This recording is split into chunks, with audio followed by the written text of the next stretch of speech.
Hey, this is C&D Show. I'm Chris. This is Joe. He's a guy I train with at Rampages. Hello. And a friend I train with at Rampages. And this is MMA for you.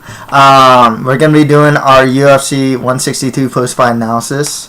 What are your overall thoughts, especially on obviously Anderson Silva lost in round 2 against Chris Weidman? Give us some overall thoughts on the whole card. I know you came, during the Cub-Swanson fight, right? Yeah, during that one. But, the cards were really good, except what I felt was Anderson Silva could have done better losing. Maybe when that first round, he was getting pounded on the half guard. If he lost that way, maybe people would have respected him more. But the showboating that killed him. I feel terrible for him. Yeah, I mean, you kind of got to put your conspiracy theory hat on as to why he lost and the way he did, and it's post-fight speech is do you want a rematch? No. I mean, what do you think about him not wanting a rematch? Ugh. And just saying I'm here for my, and it almost sounded like he retired, but it kind of sounds like he's almost relieved not to be champion or something. What do you think? I don't know with Anderson, but I think his ego got busted up pretty good, and he just had to find some words to say, because that was pretty embarrassing, and I bet Dana wasn't happy about that for sure. Yeah, I mean, Chris Weidman, Vitor Belfort, actually, Anderson should be getting a rematch against Weidman. Love to see that. That was proposed. No showboating. Let's get right to the fight. So Chris Weidman beat Anderson Silva by KO/TKO in the second round. I mean, the way he managed to knock him out is because Silva, he got hit. Silva acted like he was wobbled, and then started to slip punches while being totally screwed up and leaning back, and he gets tagged with a left hand to the chin. Follow up ground and pound, and he gets knocked out. I mean, terrible. What do you think about this, win, though? For, why? Do you feel it's, a win? Does it really show that Weidman is a better fighter than Silva? I mean, it shows a lot. Anderson, we were talking a while ago, he should have answered. He didn't answer. Mm-hmm. He didn't answer. Mm-hmm. So, what do you call this? There's still a lot of questions that still need to be answered, but definitely, how do you say this? Weidman deserves this win, especially with the showboating and. Exactly. I mean, you can't. If a guy's showboating and he pays for it, it's stupid on Anderson. I mean, I think that's kind of one of the narratives here, though. It's kind of dude, The narrative's man, why did you act so stupid, Anderson? Or maybe, what though? In other fights, he's done this. So maybe it just finally caught up to him. That's true. Damian Maia fight. Man. Yeah, Damian Maia fight, Bonner fight. It's really tough to say. I mean, it's disappointing in the sense that, Anderson Silva lost. I'm really, at the same time, if someone's going to be Anderson Silva, I'm glad it's a young, hungry guy like Chris Weidman. I'm glad it's not this big mouth trash talker like Chael Sonnen. At least with Weidman too, there's a chance that this kid can seriously be a dominant champion. He can potentially hold the title for a long time. Very true. I can see him beat Vitor Belfort. He already beat Munoz. I can see him beat a Michael Bisping. Interesting fight with he'd have an interesting fight with Jacare, but I think he'd eventually beat him. That's a good match. Yeah, who else could he fight? I mean, there's Yushin Okami. Good matchup. Good matchup. But wouldn't you favor Weidman over these guys? Yes, yeah. Weidman would definitely. What everybody else is an underdog right now. Yeah, to Chris Weidman, and that's just because he beat Anderson. I think Weidman's wrestling and his jiu-jitsu skills are second to none. If you actually look at the first round where Weidman took him down and ground and pounded him, I mean, he got some good shots on Anderson. Yeah, man, I didn't expect that one. Yeah. The fight for me that was fight of the night was Frankie Edgar and Charles Oliveira. Yeah. Man, those guys were swinging. Really great fight. I think it kind of made up for the main card. Mm-hmm. But again, what do you call this? Good job, Edgar. Oof. Oh, Edgar, yeah, man. Charles Oliveira, man, 23 years old. I mean, sky's the limit for this guy. What do you think? True, definitely. Got a lot of improvement on his wrestling to do, but he was lighting him up. What do you call this? Those leg kicks were killer. That reach was killer. The punches. The jiu-jitsu was insane, actually. Oh, yeah. That guy, yeah. Not many people throw arm bars from the guard, especially when people start sticking their arms out there. Yeah. This guy was going for it. And he's so quick about getting it, too, you know? That omoplata, that try for the omoplata? Whew, man. Exactly, man. Oh, you should know you were a jiu-jitsu purple? Blue belt. Yeah. So what do you call this? But I love jiu-jitsu, and what do you call this? Seeing this, yeah. Love to see Oliveira, step up again, do another fight, and, this guy's going to go a long way. Yeah, it's 2 losses in a row for Oliveira, but, he had a really respectful showing against Frankie Edgar. He was wobbled a couple times. His defense and his stand-up still needs a lot of work. But, otherwise he looked really good. I think they should kind of give him more lower-tier guys. But with Frankie Edgar, I mean, maybe a Cub Swanson fight, because the way it works right now, the Korean Zombie fights Jose Aldo next month. And then the winner of that, I'm assuming, would get, Anthony Pettis. That's what I'm guessing. So, these guys will need to fight someone during that time. I think Cub Swanson's coming off a win. That'd be a good fight for Frankie Edgar. If not Cub, who else is up there? The winner of, Luke versus Dustin Poirier would be pretty good as well. Good matchup. So, there's a lot of good matchups for Frankie Edgar as well. Good performance, his boxing in particular looked really good. No doubt about that. Yeah. Yes, right after that, kind of a downer here, huh? Tim Kennedy defeat Roger Gracie by unanimous decision. I completely called that wrong. Yeah, I called it wrong too. But what do you call this? I thought Roger would at least edge out by decision with his jiu-jitsu. But took his back in the first round. Yeah, seriously. But what do you call this? Second round, it just didn't look like Roger. It didn't look like his head was in it. No. And how do you say this? Tim Kennedy, right? Tim Kennedy? Yeah, Tim Kennedy, yeah. He was actually lighting him up with a bunch of punches, and they're standing in a lot of clinches. He even went to the ground with him, man. I mean, wow. He went to the ground with him and kept punching him in the face. I mean, he didn't really care that Roger was the top Brazilian Jiu-Jitsu practitioner in the world. It didn't really matter. I mean, that's the problem with a lot of the Gracies too. I mean, they're just too much pure jiu-jitsu, and it's it can't work in MMA these days, and it's showing. I mean, you can say Damian Maia. Well, Damian Maia has a really good takedown game. And some boxing to hold him up, Yeah, he has serviceable enough boxing. He has one of the better wrestling games. I mean, this guy, Damian Maia's taken down Chael Sonnen, John Fitch over and over. So, and then Jacare managed to complement his jiu-jitsu with everything. I mean, that guy's stand-up is pretty good now, and he has good wrestling. I didn't think Jacare would actually dominate like that, but, he's doing great. Yeah, he's doing great. But Roger Gracie, I mean, the problem is he has some decent offensive takedown ability. You can kind of tell he just doesn't have enough MMA experience, especially in striking. I mean, it is just so poor. It's really low level. It's third round, last 2 minutes, he stood there, and Kennedy threw about 20, 40 shots, punches, good punches, and no answer for Roger. So yeah, all he has is a jab and a couple knees. I mean. Tim Kennedy, he's that top 10 to 15 guy. As far as you get next at middleweight, I'm trying to think. I mean, you can give him a Munoz, but I wouldn't do that. You can give him the winner of Jacare versus Okami.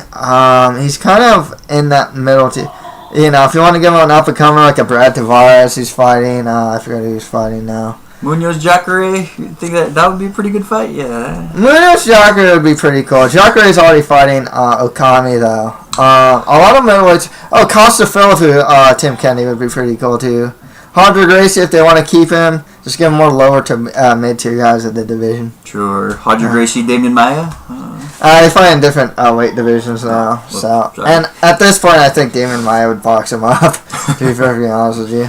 Sure. Alright, next right after that, though, Mark Munoz beat Tim Bosch by unanimous decision. Great fight. Ah, Great fight. Mark Munoz came back, won. Yeah, fellow Filipino man. You know. All that balut. Yeah, man.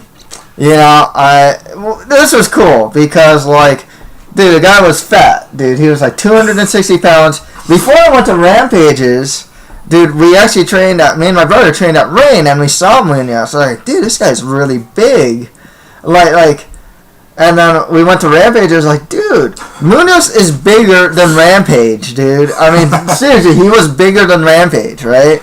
I'm like, dude, but he looks great, man. He looks really fit now. You look cut, man. What do you call this? I saw a Facebook picture, him posting up that the weight cut was easy, and he definitely was in condition, did his work. Oh, his conditioning was great, man. I think before the weight cut, before water, he was at 192, so he needed to cut like 7 pounds of water, Oof, that's an easy cut for him. Yeah, for him, that's really good. But hands down to him, great wrestling skills. He was lighting up with the punches, the boxing and everything. Ground and pound, man. Wow. Dude, ground and pound to the body. Donkey Kong punch. Donkey Kong punches. What's crazy with Tim Boach, man, this guy's a really game opponent, but man, I think he mentally wilted. I seriously do. So there's sometimes he'd get a takedown, couldn't get it, and he'd just like fall on his knees. And then Mark Munoz would just beat him up. Can't do that with Mark, Yeah. Oof, Mark will stuff, that wrestling experience, stuff you, a couple kidney shots there, and just kind of took box check out of his mental game. Yeah, exactly.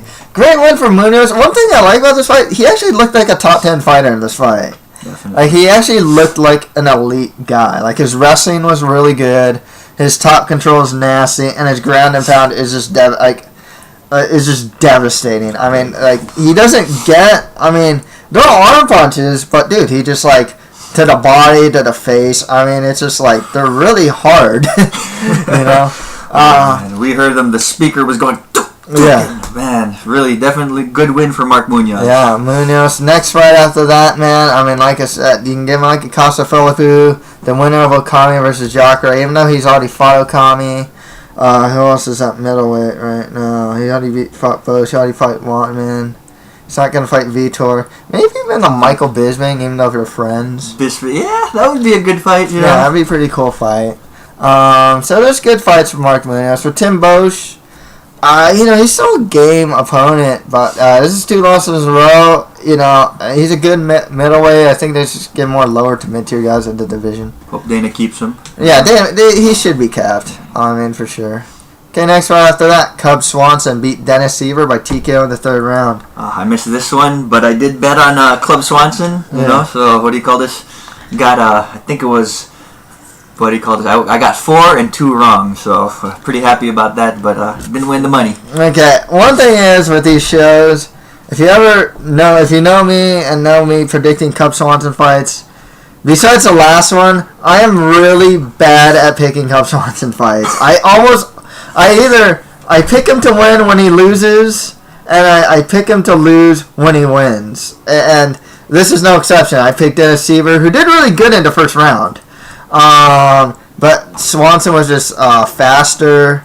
Once the 2nd and 3rd rolled around, he'd land up right hand. I'm really bad at picking Cub Swanson fights, man.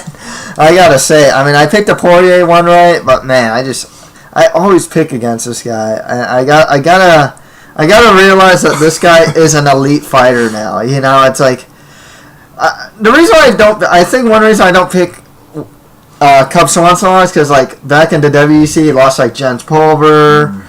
He lost against he looked like the most middling guy, and now he's like a top 5 featherweight. That was a good win over Dennis Seaver. That was a fun fight too. Seaver, get him. I think the loser, Poirier versus Coke, with Cub, man, he should be sniffing a title shot real soon. This is like 5 wins in a row for the guy now. 4 of them are by knockout. One of them was against Charles Oliveira. If they don't give him Seaver, or if they don't give him a title shot, give him Frankie Edgar. I think Frankie Edgar, Cub Swanson would be pretty cool. That would be a good fight, definitely. Okay, on to the prelims. You got Andrew Craig beating Chris Lieben by split decision. So that one. Didn't think Chris Lieben would make it. How do you say this? I came in on the second round. I saw him a little busted up in the face, and his conditioning didn't look as good. Yeah, it's kind of funny. You know how he usually brawls. He was doing a new game plan where he was kind of Yeah, he was kind of brawling to get the clinch against the cage. Actually, it is definitely not your typical. With Lehman, you see that crazy brawls. This time, he was trying to be a little more methodical about it, but he just defensively, he's not that great. I don't think he deserved a split decision, to be honest. I mean, he pushed forward a lot, but he got tagged a lot. That's it. He got dropped in the third round. I mean, he lost so good. Andrew Craig's actually a really good prospect. I'd like to see him fight just more lower to mid-tier guys like a Chris Camozzi or Nick Ring or something like that, This is a good win for him. Definitely a guy I'm watching out for. And Chris Lieben, this is his 2-fight lead. He's on a really bad losing streak right now. Man, Chris, what do you call this? Maybe put less opponents or retire probably? Yeah, man. I mean, this guy in the cage, he gets hit a lot. And he has so many troubles outside the cage. Drug problems, alcohol problems. He's always trying to get clean. Sometimes he's doing well, sometimes he's doing bad. He got busted for steroids not too long ago. Painkillers. Rico Rodriguez. Yeah, this guy, I don't know about him. Inside and outside the cage, this guy is getting abused, And I don't know what to say. I don't know what to do with him next either. Just give him some lower tier guy that he can beat up, maybe. Sure, go to Japan. Yeah. If he's still in the UFC, maybe just give him the lowest of the low. But I do love Chris Lieben. He should stick to his style, which is sprawl and brawl, and just keep brawling. And what do you call this? Love his fights. Very entertaining guy. But again, got to go back to the drawing board, or maybe fix some things in his life and, get his head straight. Exactly. And next after that, we have Norman Park beating Koski Tokodome by unanimous decision. The story of the fight really is that, Tokodome just kind of stands there and gets tagged by, power shots. It was a good one for Park, really. Just more lower to mid-tier guys for both these guys. Tokodome, honestly, his striking isn't very good. His defense sucks. To be perfectly honest with you, I don't know if he's UFC caliber. Might get another fight because he is a Japanese guy, He's 1-1 in the UFC. And next right after that, in 17 seconds, Gabriel Napao Gonzaga TKO Dave Herman. What can you say, man? Napao, Gonzaga, he's knocked out Crow Cop, couple top guys. What do you call this? Haven't really followed him, but he's been on a rampage actually. Yeah, man. Probably deserves a title fight? No. Because before this, he lost to Travis Brown by TKO, or he got knocked out by Travis Brown. But before that, he had a 2-fight winning streak. He submitted both his opponents. So he's always that guy. He's kind of like a gatekeeper type, where he'll beat the Dave Hermans of the world, but he won't. He won't beat the top guys or the really good up and comers. And that's really what he should be doing. Gatekeeping. Just gatekeeping. And Dave Herman should be cut. This is 3 or 4 losses in a row now. He's probably going to get cut from the UFC. Okay, next right after that, Edson Barboza made a UFC record as this is his second win by leg kicks. And it's a UFC record over Rafael Oliveira. A guy that can leg kick like Barboza, that's like Jose Aldo-ish, in a sense. He has really good takedown defense too, despite losing to Jamie Varner. And Jamie Varner's looking really good as of late, so it's not one of those really bad losses. I think Barboza still needs a little work on his boxing, actually. His hands aren't the best, but his kicks are awesome. Takedown defense is really good as well. His timing and actually is really good. Definitely a prospect to still watch out for. He beats the Oliveira guys like Oliveira pretty easily. I'd like to see Barboza get fight McDessie. That would have been a good fight, or Sam Stout or something like that. Really good fighter. Someone I'm always keep an eye out for. I mean, when he beat a guy with leg kicks, I mean, not many people can do that. And that's, I think that might be worse than getting knocked out, to be perfectly honest. Because you're going to feel that the next day. That sucks. Yeah. Oof. Don't like leg kicks. Yeah. Okay, and on the Facebook prelims, Brian Melanson had a great UFC debut as he beat Seth Baczynski by KO, 4 minutes and 59 seconds in the first round. Man, Baczynski did not fight tall, and Melanson, he went for it, man. He was fighting home for that left hand, took him down, knocked him out, with some ground, on the ground. Totally expected Baczynski to win, but man, I mean, Melanson, I never thought much about this guy, but man, good win for, he could have been one and done with the UFC.